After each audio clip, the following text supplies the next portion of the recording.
is the intersection of Highway 143 and Joyce-Kilmer Road.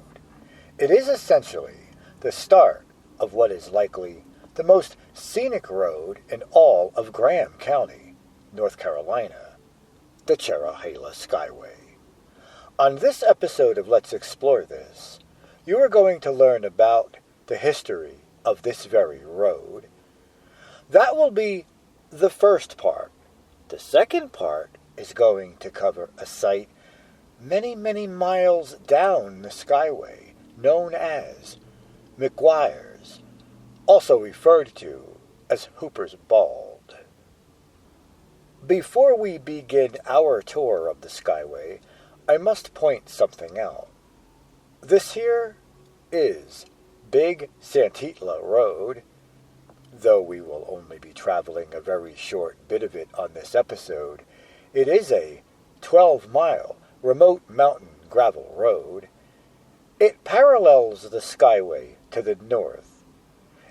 It is said to be an old wagon road. The reason why will be discussed shortly. This here is at the start of the Cherohala Skyway, Santitla Gap, elevation 2,660 feet. As this sign over here clearly says, notice to motorcycles, 5,000 feet elevations, 20 miles per hour turns, next 13 miles. That can only mean the Cherohala Skyway goes from an elevation of about 2,000 feet all the way up to 5,000 feet. This here is an aerial view of the Cherohala Skyway.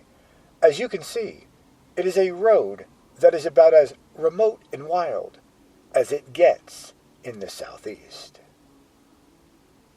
It is advised to make sure you will have a full tank of gas and plenty of food and water. There is very little cell phone service. Restrooms are few and far in between, and there are no stores or gas stations. And in the winter, well, it is a desolate road, one that can be dangerous in snow or ice. This here is Chute Cove with an elevation of 3,550 feet. And at this site, it will shoot for you a little walkway up to a sign. Let's check it out. Well, it talks about surviving in these rugged mountains. It even talks about mountain coves, furnished with a picture of an old mountain cabin.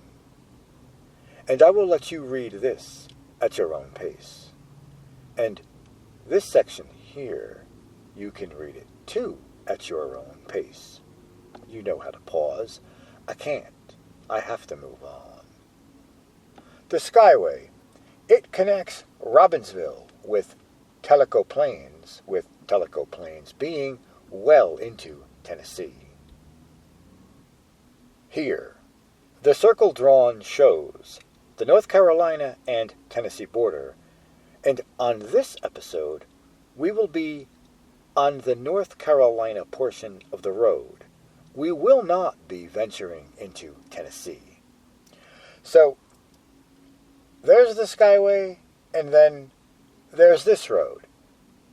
Road closed. Why? Where does this go? Yes, I would not want to drive down there for sure, but I do still wonder what is down there. I don't know. And I don't have the time to do much extra exploring. Yes, I do have to move on. Now, for the first part of this episode that covers the Cherohala Skyway itself, two sources will be used. The first, it will be a 2013 page from the online Blue Ridge Outdoors magazine that covers the Skyway. And the second, it is going to come straight from the website for the Cherohala Skyway that discusses its history. Now, the Cherohala Skyway, it was named after the word Cherokee and the Nantahala National Forest it so crosses. This is not an old road by any means. You see, it opened no earlier than 1996, and soon after its opening, it was designated a National Scenic Byway. The mountains here are a bit taller and more remote. The lakes are noticeably clearer and greener. And the rivers, well, they are a tad bit steeper and more dramatic than in the rest of Appalachia. And yes, the drive, it will treat you to one amazing view after another. As you ascend or descend, depending on your direction, peaks of up to 5,390 feet. And yes, the views along this road, they are nothing less than awe-inspiring. Even more intriguing, however, might be the subtle hints of the Cherokee in these parts. You know, motorists, they are not bombarded by billboards advertising commercial reenactments or tourist traps thinly disguised as reservations. Like the scenery, the presence of the Cherokee, it can simply be felt and found all around. The street signs, yes, they are written in both English and Cherokee, and in fact, the namesakes for the very land, rivers, and mountains in this area are derived from Cherokee words. For example, the name Nantahala, it borrows from a Cherokee word meaning land of the noonday sun. It has been said that parts of what became the Cherohala Skyway were once used by the Cherokee as footpaths. The Cherokee Nation occupied these mountains, surviving in the harsh country by growing crops, hunting, fishing, and by gathering wild food. The largest Native American group in the United States, the Cherokee tribes, spent centuries in southern Appalachia. And yes, the Cherokee did leave their mark. In fact, Tennessee, it was actually named after the first capital of the Cherokee Nation, Tennessee, which means Big Bend. And that name was used to describe what is today called the Tennessee River. The idea of seeking out a wilderness experience or spending time in nature would have been absurd to the Cherokee. The Cherokees did not, and in fact could not, relegate the outdoors to a small place or time in their lives, so intertwined with the existence of nature. The Cherokees believed that the eagles, deer, snakes, fire, creeks, and mountains all had an intelligent spirit that played a role in Cherokee myths and daily practices. Moving now to 1958, when the dream of the Cherohala Skyway began. At that point in time, television, it was America's new brand of entertainment, with wild westerns being a Hollywood staple. Shows like Wagon Train came to capture weekly audiences. In fact, Wagon Train, so dramatizing the settling of the American frontier, was a favorite show of a man named Sam Williams, possibly this man. Williams, he dreamed of leading his own wagon train from his home in Tellico Plains to the Unaka Mountains in North Carolina, western North Carolina. He brought up this idea jokingly at a Kiwanis Club meeting in the spring of 1958. There were roads that joined the two locations, but at the time they were only fit for covered wagons. And after some laughter, the idea began to take a serious tone. The idea for a new wagon train road was born. So, 6 weeks after the original idea, 67. Whoa, that's a hefty number. Covered wagons and over 300 horseback riders came to gather at the North Carolina and Tennessee state line to make history. The first wagon train, it traveled to Murphy in North Carolina. And the politicians, yes, they loved the idea, which would evolve into the construction of a highway between Tellico Plains and western North Carolina. The success of that first wagon train, it took the organizers by surprise.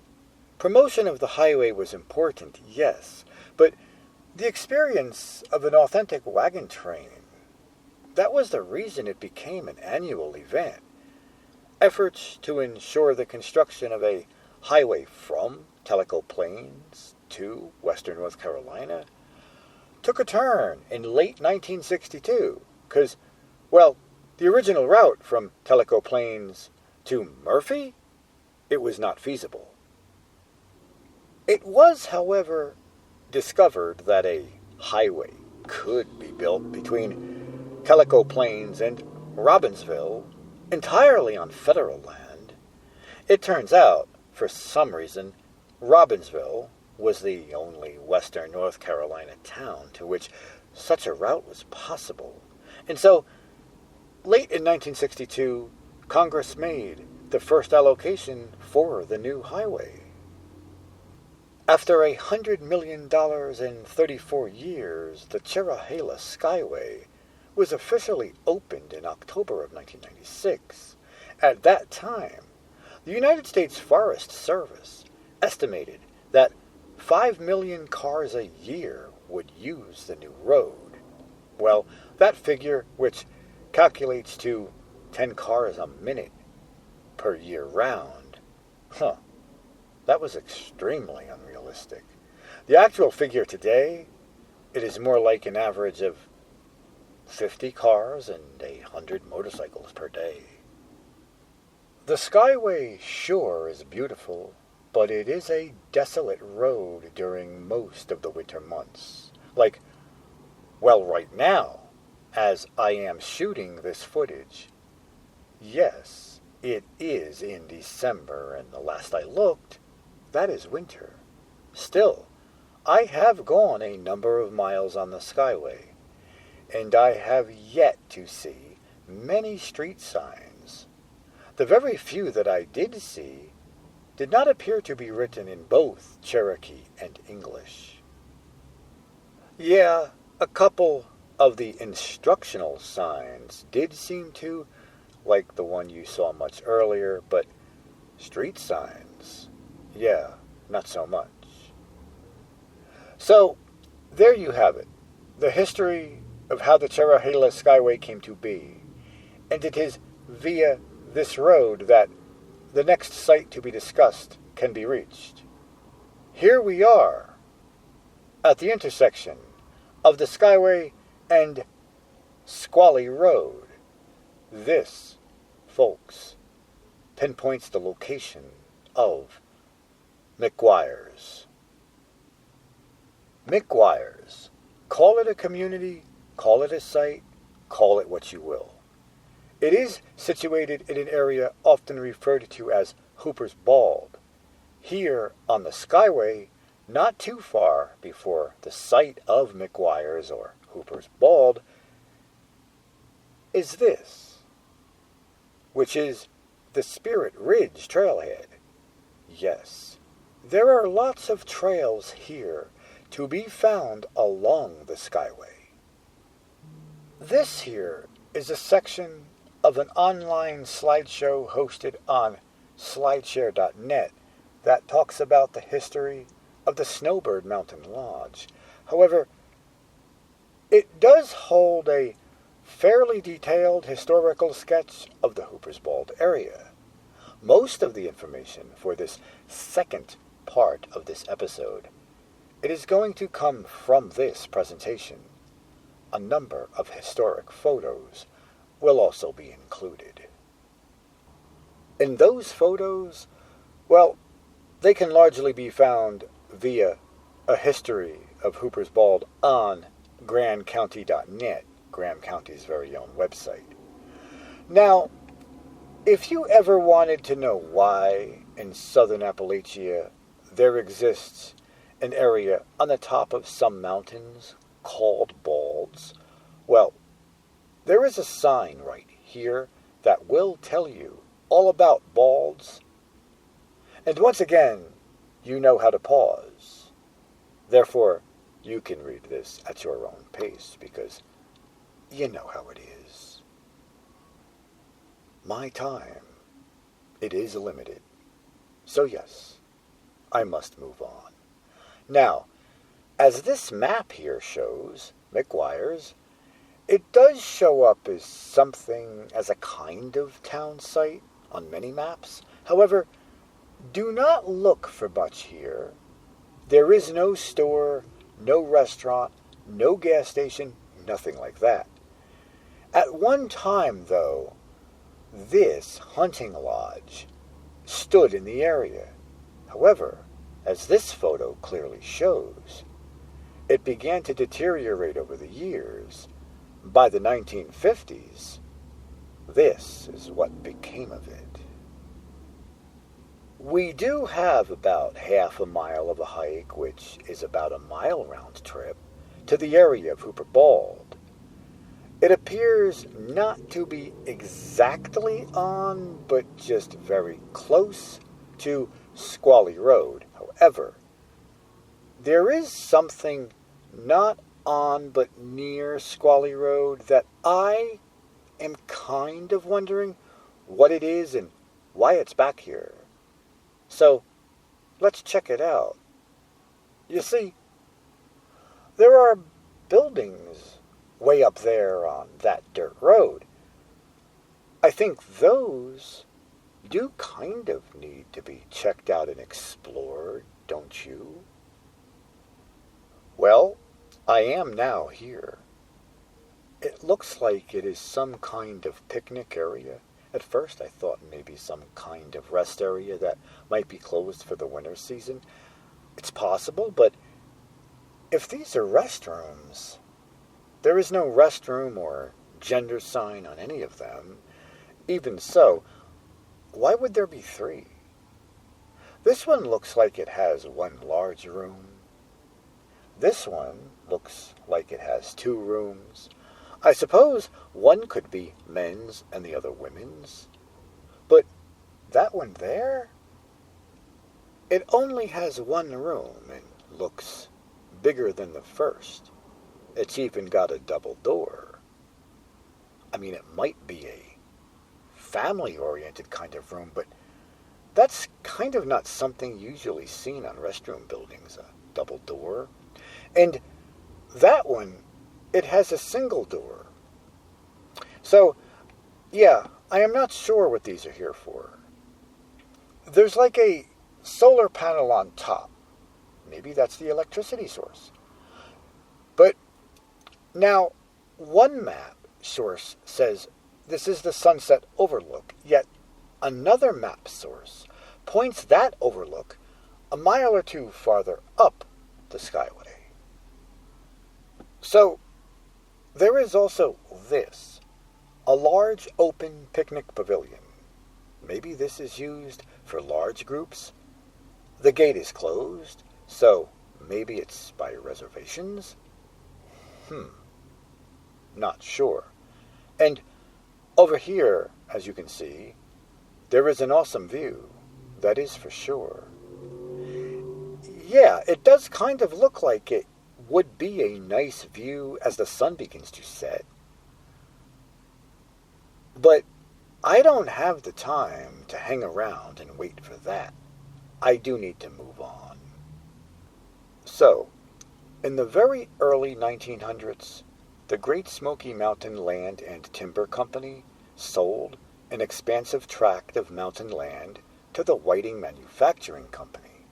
An agent of that company, George Moore, was given 1,600 acres of mountain land to establish a kind of European-style shooting preserve for the entertainment of wealthy clients and friends of the company. Wow.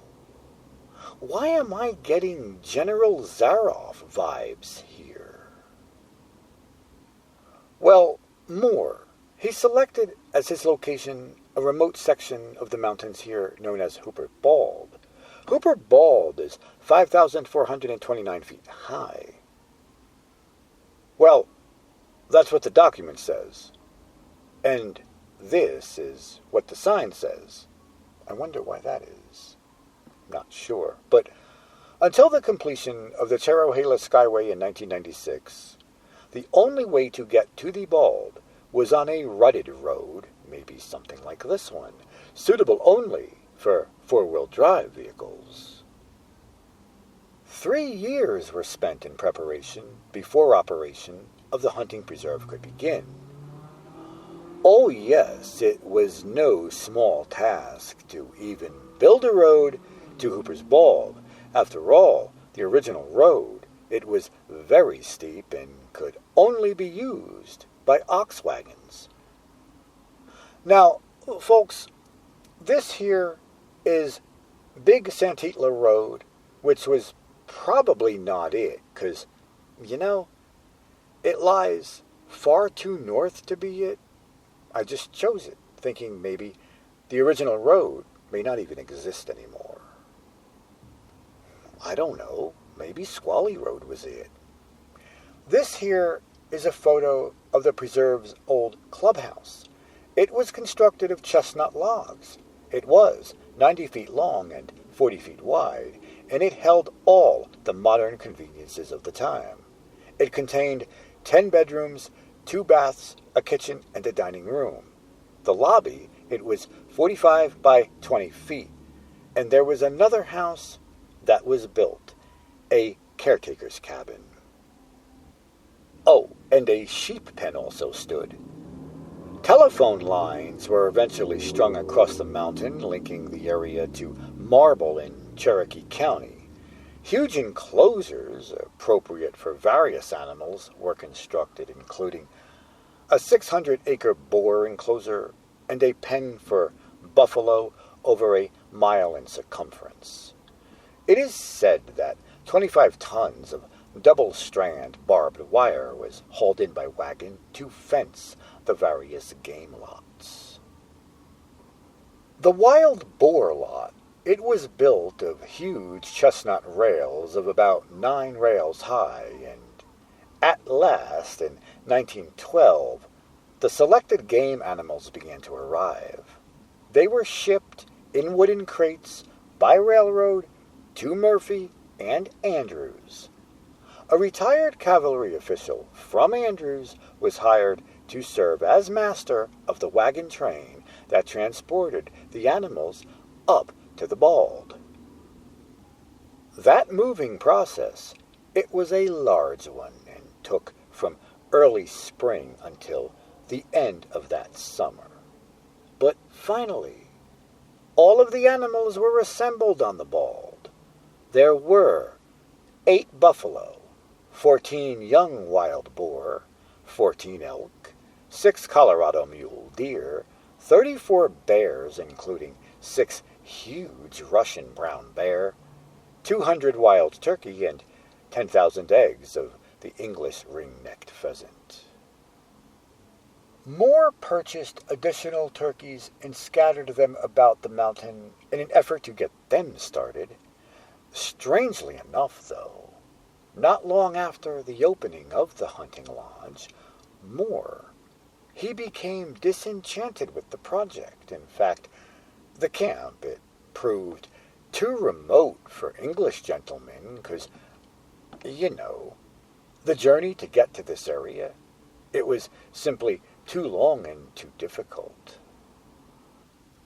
The winters at this elevation, they were extremely long and bitter. For example, in 1917, the temperature plunged to 35 below zero, bursting lots of plumbing pipes and killing several animals. A vast number of the animals brought here were not able to adapt to this area. But the boar did prove themselves very adaptable to this new environment. This photo here is of hunters having caught in this area at that time a Russian blue boar. The boar, they learned that they could root their way out of the enclosure and continued to multiply. Many mated with feral pigs in the area, creating an extremely large version of the Russian strain of boar. And those big Russian bears, they learned to climb out of the stockade to search for food and were often killed by poachers. And the poachers, they also killed most of the turkey. I wonder if that was done on Thanksgiving. And Russian blue boar, is that what they are called? Did I read that right? But anyway, the buffalo, they did poorly and were driven to Andrews and sold. The elk and mule deer, however, did thrive, but they were eventually sold too, and by the late 1920s, only the caretaker, a local Robbinsville man named Cotton McGuire, remained. Yes, he was often referred to as Cotton McGuire, but research does tell me his actual name was Garland McGuire. I guess Cotton, probably a nickname. Regardless, he had been keeper of the preserve, and when Moore departed, Cotton was given full ownership. Now, you know what I have not seen? Albeit, I can't say that I have been looking all that hard for it. Here and there, though, I've glanced around just to see what might be lying around here, what might be lurking on this mountain.